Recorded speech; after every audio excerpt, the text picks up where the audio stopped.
CBD, short for cannabidiol, is a non-psychoactive compound in cannabis responsible for many of cannabis's medical benefits. On the other hand, THC, short for tetrahydrocannabinol, is the psychoactive compound in marijuana that causes the high associated with cannabis use. They are two completely separate cannabinoids, which are a class of chemical compounds that interact with special receptors in our body called cannabinoid receptors.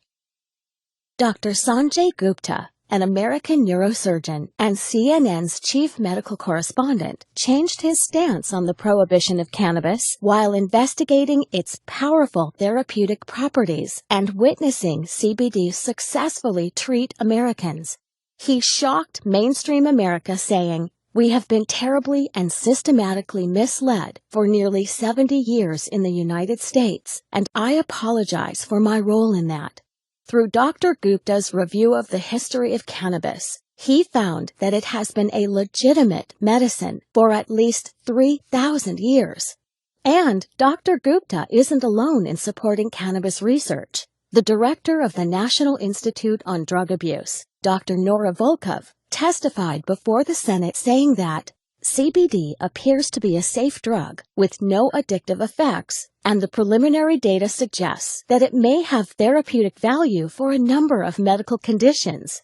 Research has shown that CBD can influence many conditions and bodily functions, including inflammation, neuropathic pain, autoimmune disease, energy regulation, metabolism, reproductive function, appetite, depression, anxiety, and even cancer. But how can one cannabinoid affect so many bodily processes without causing adverse side effects? The answer lies in our biochemistry, the natural intelligence of the body. We have naturally occurring cannabinoid receptors all over our body that interact with CBD. We have these receptors because our body is constantly making its own cannabinoids. These receptors and cannabinoids make up most of our endocannabinoid system, or ECS.